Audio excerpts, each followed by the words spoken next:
चुगलखोर पड़ोसन, क्या कर रहे हो?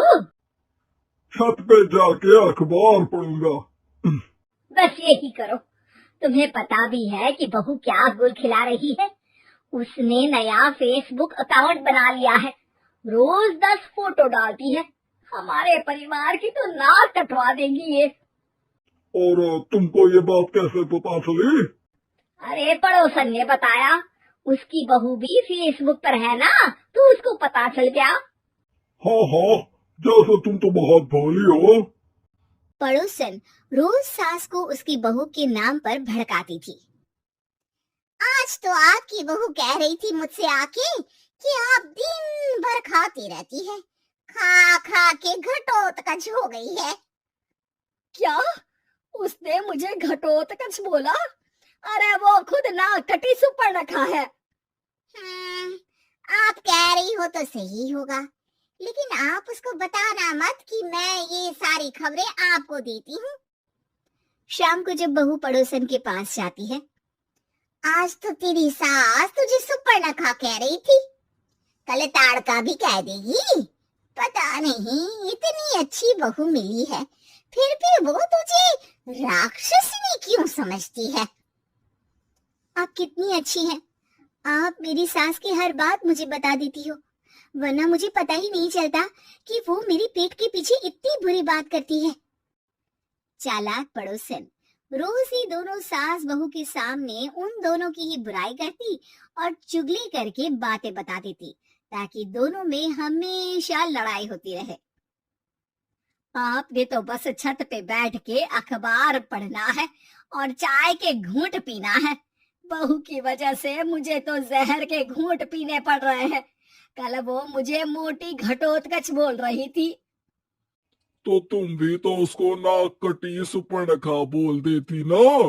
हाँ हाँ, वही बोल दिया मैंने उसे। आप मुझे कितना समझते हो? बहुत अच्छे से। अब मुझे वो ये बात पड़ोसन ने बताई ना, वही तो है आपकी शुभ चिंतक।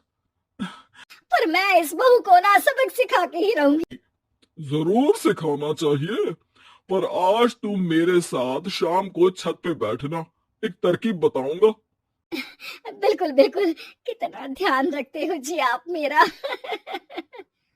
मैं ना सब ध्यान रखता हूँ। शाम को जब सास और ससुर छत पर बैठे होते हैं कि यहाँ खड़ी हो जाओ, यहाँ से ना तुमको पता चल जाएगा कि बहू की अगली चाल क्या है। अच्छा, कैसे? सवाल मत पूछो, जैसा कह रहा हूँ वैसा करो। थोड़ी देर में ही छत पे बहू की आवाज आने लगती है। मेरी सास लायक ही नहीं है, मुझे पता होता तो सास बहू की भी कुंडली मिलवा लेती पहले ही। तेरी सास तो मुझे भी पसंद नहीं है, मेरे पास जब भी आती है तेरी बुराई करती रहती है। कभी सुपर्णखा कहती है, कभी हिडिंबा कह के कामचोर भी बोलती है, अरे कभी कभी तो चुगलखोर भी बोल देती है। काश आप जैसी होती मेरी सास। ऊपर छत पे पड़ोसन और बहू की आवाज सुन के सास के होश उड़ जाते हैं। समझी? जी समझी। सुबह तुम्हारे सामने ये बहू की बुराई करती है और शाम को बहू के सामने तुम्हारी। मतलब आप सिर्फ अखबार नहीं पढ़ते, सारी खबरें भी रखते हैं। अब तो इस पड़ोसन को भी सबक सिखाना पड़ेगा। शाम को सास बहू को जाके पड़ोसन की साजिश के बारे में बता देती है। हाँ, मुझे माफ कर दो माँ जी। तुम भी अपनी माँ जी को माफ कर दो, इन्होंने भी तो तुमको बहुत कुछ कहा है। अरे बस बस, अब ये सोचो कि पड़ोसन को सीधे कैसे करना है। अगले दिन सुबह पड़ोसन सास का इंतजार कर रही होती है, लेकिन वो देखती है कि वहाँ सास और बहू एक साथ आ जाते हैं। अरे अरे, आज दोनों एक साथ। हाँ, सोचा कि बहू की पीठ पीछे बुराई करने से क्या फायदा, मुंह पे ही बोलती हूँ मैं। हाँ, मैंने भी सोचा आपको 2 बार मेहनत करनी पड़ती है, एक ही बार में काम खत्म कर लोगी। हैं? वो मैं आप लोगों को कैसे पता चला? क्योंकि ऊपर वाला सब देख रहा है।